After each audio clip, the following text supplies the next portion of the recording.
그럼 이제 북한의 위협, 그리고 이제 많은 지소미아 파기 이런 안보 파괴 행위들이 이어지는데, 그럼 우리 대한민국은 생존을 위해서 어떤 조치를 취해야 된다고 생각하십니까? 네, 우리가 처음에 모두에서 얘기를 했지 않습니까? 처음에 북한이 현재 우리가 요격이 불가능한 현재 5종 세트를 갖췄다.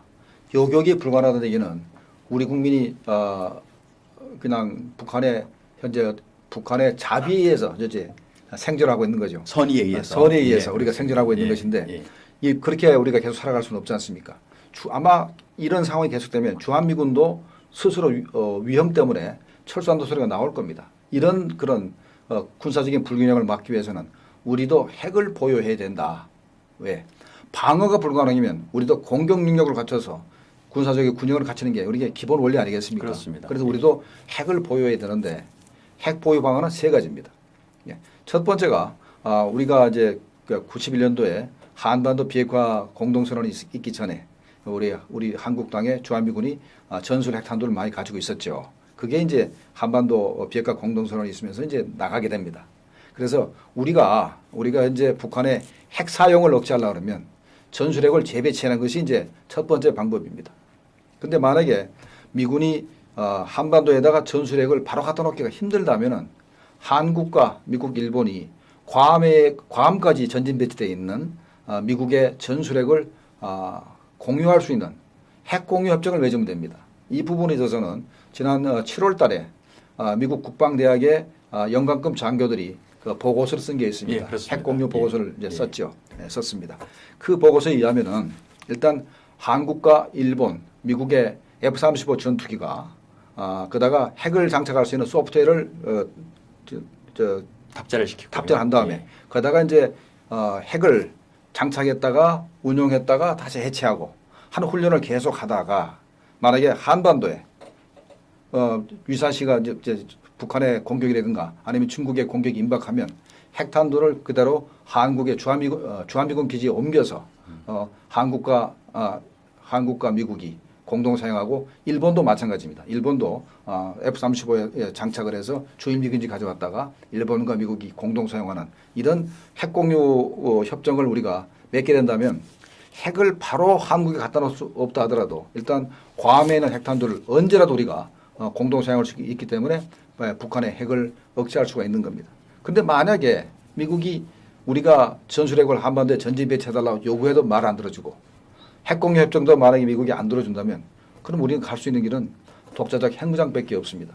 물론 여러 가지 정치적 문제가 있습니다만 어찌됐든 간에 일단은 북한의 핵을 막을 수 없다면 우리도 공격할 능력을 갖춰야만 우리가 생존할 수 있고 다시 우리가 나라를 뺏기는 그런 치욕은 겪지 않을 거로 저는 생각이 됩니다. 그런데 우선 이런 전술핵 재배치라든가 핵 공유 또는 핵 독자 개발을 하려면 우리 정부가 그런 결정을 해야 되는데 네. 미국에 요청하거나 협조하기 이전에 현실적으로 우리 정부가 그런 결정을 하기가 가능하다고 보시는지요? 저는 문재인 정부가 있는 동안에는 주한미군을 내쫓으면 내쫓지 핵 공유라든가 전술핵 재배치는 할 리가 없다 생각합니다. 이 사람들은 현재 북한이 계속 미사일을 써도 한반도에 평화가 조성돼 가지고 더 이상 한반도에 전쟁은 없다. 자손 대대로 전쟁은 없다라고 전제 이상한 소리만 자꾸 하기 때문에 전술핵 재배치할 리가 없습니다. 그러니까 김정은이가 자꾸 기고만장하면서 왜 맞을 짓을 하나 소리를 자꾸 하고 맞습니다. 그다음에 삶은 소대가리가 앙천 대소할 일이라 그러면서 문재인 대통령을 비꼬고 그다음에 정말 요즘 보기 드물게 뻔뻔한 사람이다 이렇게 욕을 먹고 앉았어도 계속해서 북한에 아주 어떻게 굴종적이고 아부하는 모습을 보이고 있어서 정말 국민의 한 사람으로서 정말 보기가 아주 안타깝습니다. 정말 맞습니다. 지금 미국 국방장관이 이제 INF 조약을 파기하고 바로 직후에 아시아 지역에 중거리 미사일을 좀 배치하고 싶다는 의사를 밝혔습니다. 네. 이런 것들이 앞으로 잘 조율이 돼서 네. 우리 한반도를 지키는 정말 필수 전력으로서 활용이 되기를 정말 바라는 마음입니다. 이 중거리 미사일 배치 문제는 말이죠. 예.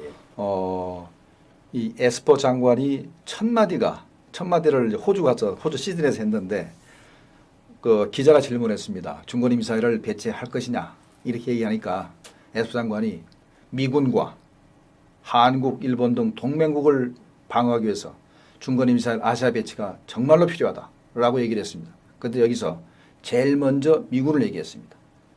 미군이 현재 위험에 처했기 때문에 미국은 중거리 미사일을 전진 배치해야 된다라고 현재 판단하고 있는데 제일 위험한 데가 바로 주한미군입니다. 평택에 있는 주한미군은 바로 산동반도에 있는 중국의 기지로부터 바로 공격받을 수가 있습니다. 수천 개의 핵미사일이 바로 이 평택 기지를 보고 있거든요. 그런 측면에서 이제 중국도 문제가 되고 또 하나는 북한이 현재 핵탄두를 한 80여 발을 좀 가지고 있는 거로 이제 추산이 됩니다. 이거는 뭐 미국의 DIA 평가가 2017년 12월까지가 65발이었습니다. 예. 그다음에 1년 한 8개월 정도 흘렀기 때문에 현재는 한 10여 발 더 만들었을 겁니다. 그럼 한 80여 발 될 것 같은데 그 80여 발이 제일 먼저 타격을 할 때 우리가 사람이 싸움할 때도 제일 센 사람부터 때립니다.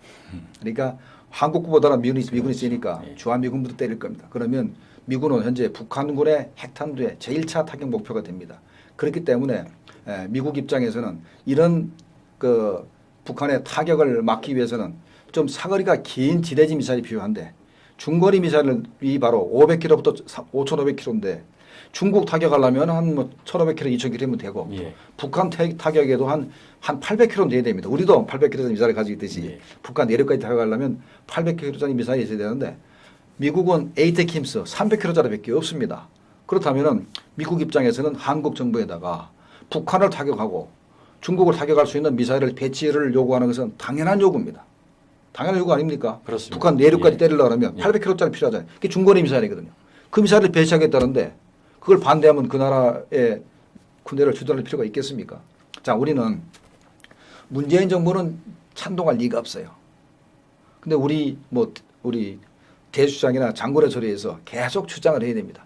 중거리 미사일을 반드시 배치해야 된다라고 주장을 해야 되는 것이 아까 우리가 핵을 보유하는 방법 세 가지를 얘기했는데 중거리 미사일이 들어오게 되면 저절로 핵탄두가 따라 들어올 거로 저는 봅니다. 당연하겠죠. 예. 예. 처음에는 현재 상태에는 미국은 현재 중거리 미사일에 재래식 탄두만 장착하겠다고 이제 얘기를 하고 있으나 현재 중국이 핵으로 평택을 공격하려고 그러고 북한이 핵으로 평택을 공격하려고 그러는데 미군이 거다가 재래식 탄두만 가지고 북한과 중국을 견제할 방법이 없습니다.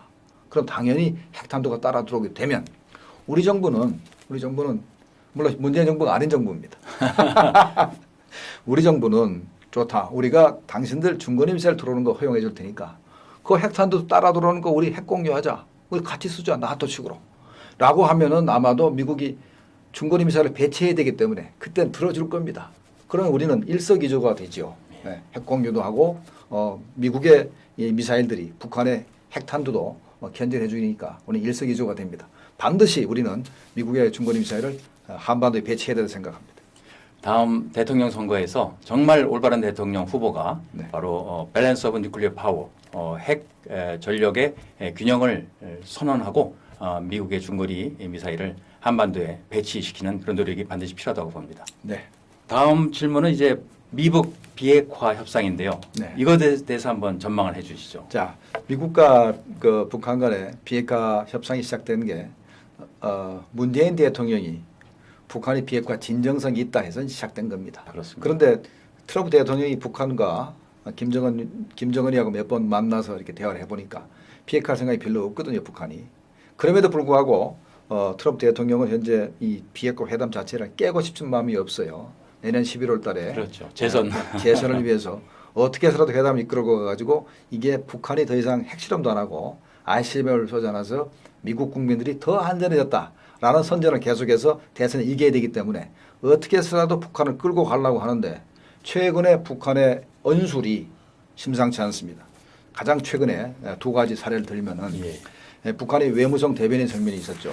거기에 뭐가 나오냐면 우리는 미국이 약속을 어기고 한미 군사훈련을 하고 그다음에 한국에다가 F-35 같은 살인 무기들을 자꾸 이렇게 전진 배치하고 있는데 우리 거기에 대해 참을 수가 없다.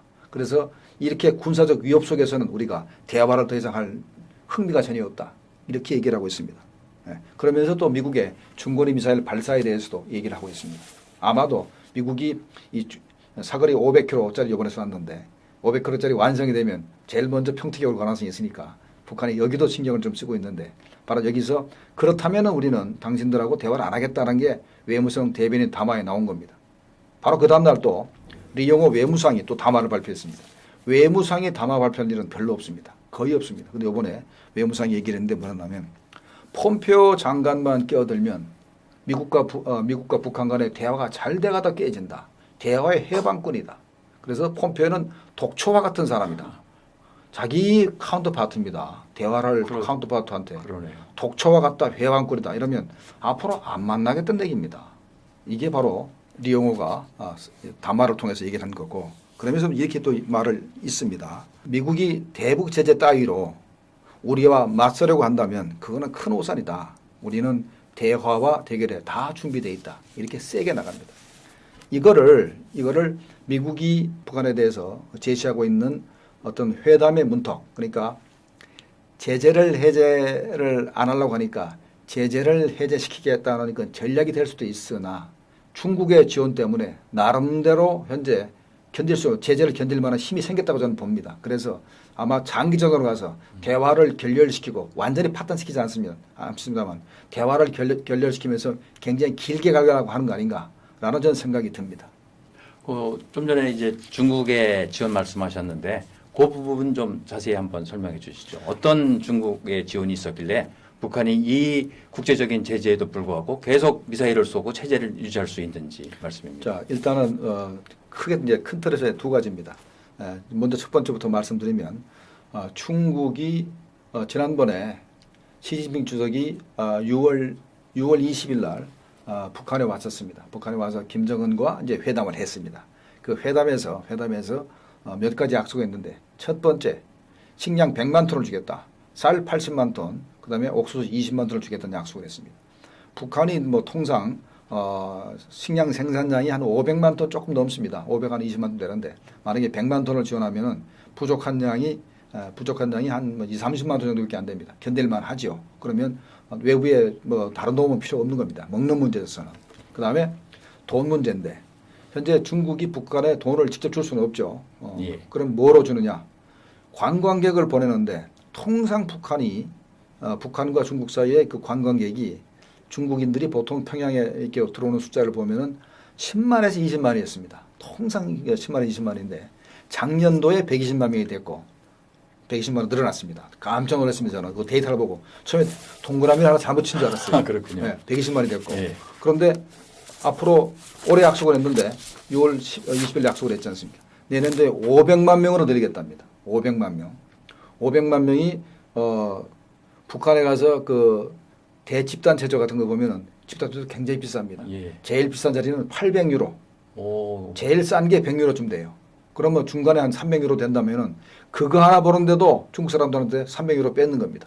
이게 수입이 되는 거죠. 그렇습니다. 그러면 예. 자, 이 500만 명이 북한에 쓰는 돈을 평균 잡아서 한 300불 된다 치면은 이게 15억 불입니다. 아까 식량을 100만 톤 준다는데 제가 그 대충 쌀은 한 톤당 600불, 옥수수는 300불 정도로 계산해서 해봐도 한 5억 5천만 불 됩니다. 합치면 한 21억 불 정도 더 되죠. 예. 북한이 연간 한 20억 불에 밖에서 돈이 수혈되면 체제가 유지됩니다. 체제가 유지돼요. 정상적일 때는 10억 불만 돼도 되는데 현재 위기 상황이기 때문에 20억 불 정도 필요해요. 수출이 워낙 안 되니까. 그럼 북한 체제가 유지가 되고 거기다가 우리가 간과한 게 있습니다. 이건 두 번째 얘기입니다. 북한이 돈이 고갈될 거라고 우리가 쭉 판단했어요. 국정원에서도 판단했고 외화가 고갈돼서 2018년 연말이면 돈이 고갈돼서 체제가 위기 상황에 갈 거다 했는데 멀쩡하지 않습니까? 그건 우리가 모르는 게 해킹을 하는 겁니다. 해킹.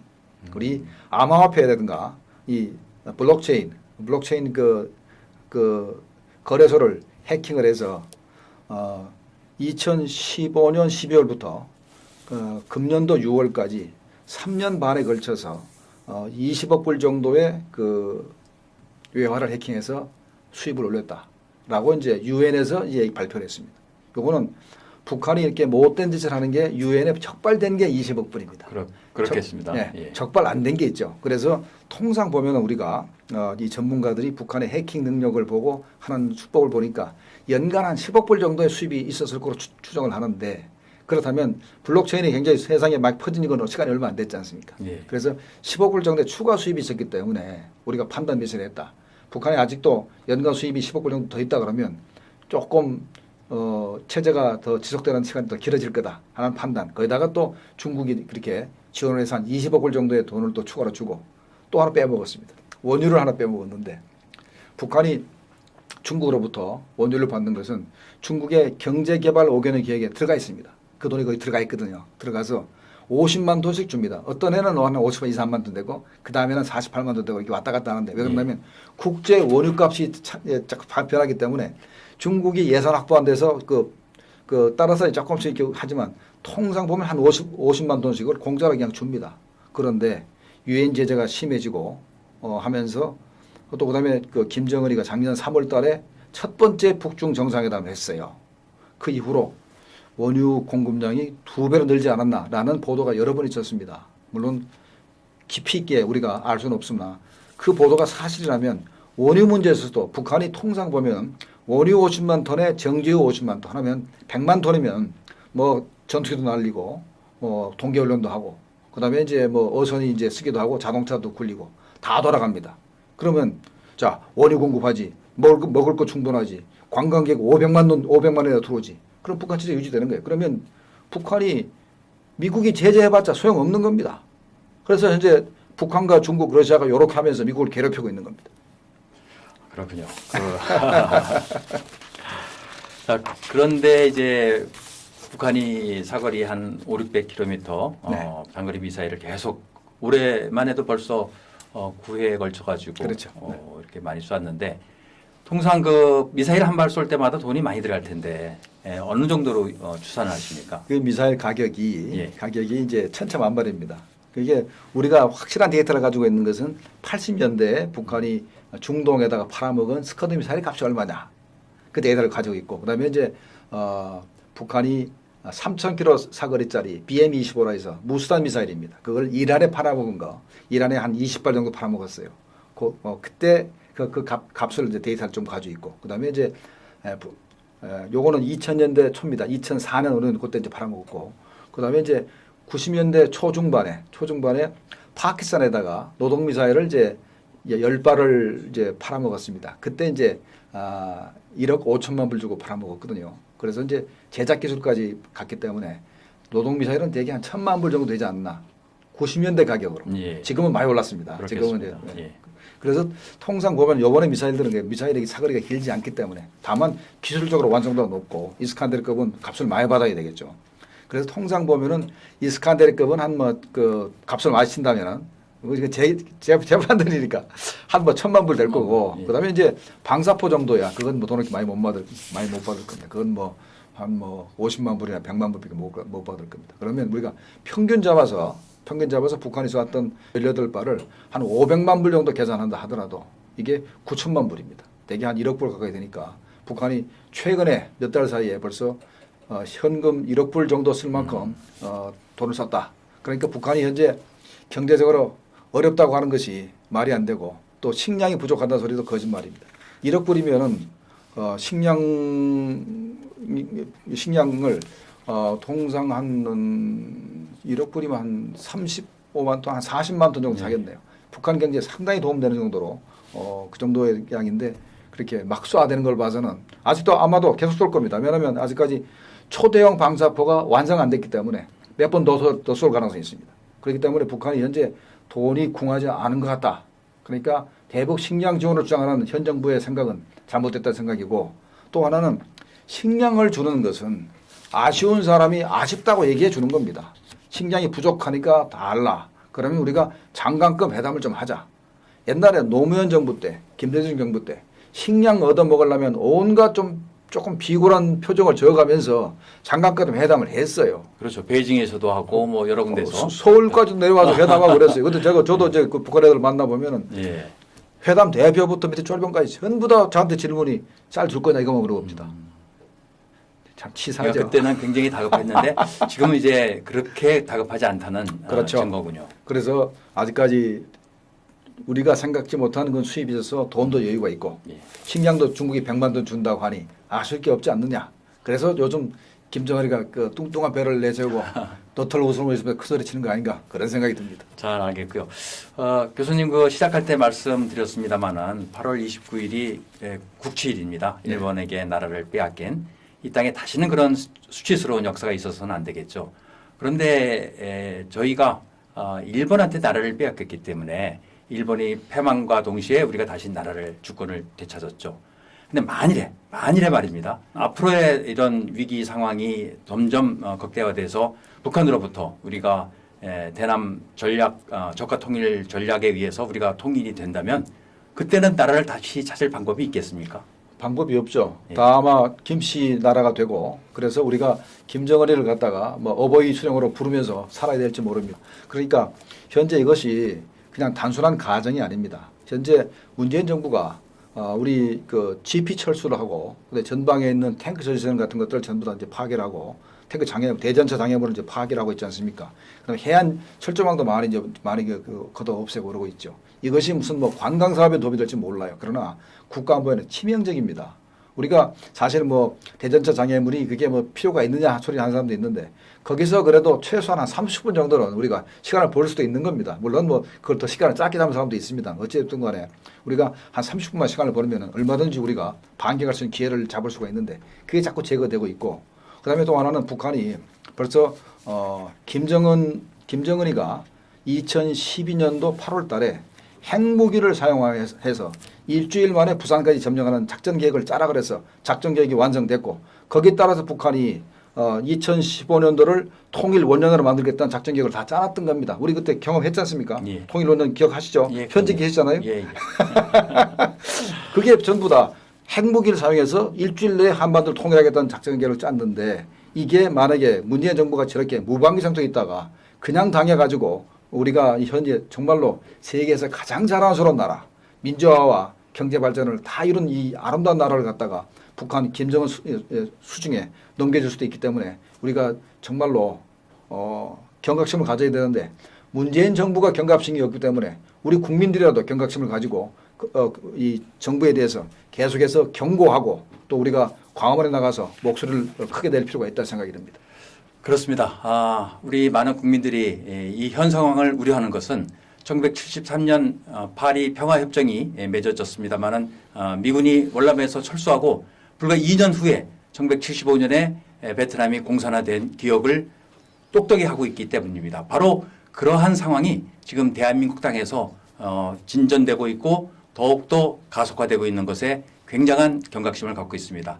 오늘 김정봉 교수님 나와주셔서 아주 좋은 말씀 많이 하셨고 우리 장군의 소리도 그렇고 바로 대한민국이 이렇게 안보 파탄이 되지 않도록 그래서 적화 통일이 되지 않도록 하기 위해서 이렇게 노력하는 것으로 생각합니다. 앞으로도 힘을 합쳐서 더 목소리를 내고 대한민국을 지키는 그런 보루가 되도록 약속을 드리겠습니다. 아유, 말씀만 들어도 정말 고맙습니다. 그리고 정말로 든든합니다. 감사합니다. 예, 네. 교수님 오늘 나와주셔서 감사드리고요. 장군의 소리 여기서 마치도록 하겠습니다. 네, 감사합니다. 네, 감사합니다.